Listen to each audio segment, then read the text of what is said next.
Hey everyone, so here is this YOLO Investing app. I think this app was created as a clone for some other popular app, and the idea is that you can just invest without worry. But these are not real money. These are just some virtual stock. So like you virtually have like $100,000, and then you can just invest in different stocks. Here just search for stock symbol, and from there, yeah, you can see your positions, how it's growing and all of that. So yeah, so just open the app and here's how it looks like. You have just dashboard, you can see your virtual portfolio balance, and then you can see like watch list, and then you can just search for stock.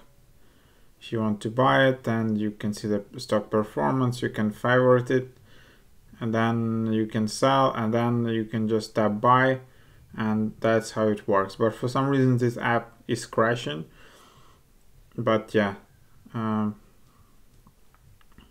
that's the idea. Not sure why this app is so high in the App Store in the top charts, but anyways, that's that. Probably because it has the same name and icon to your previous YOLO app, which was quite popular, but maybe it was just removed by Snapchat. Anyways, it is what it is. So that's the app. Try it out.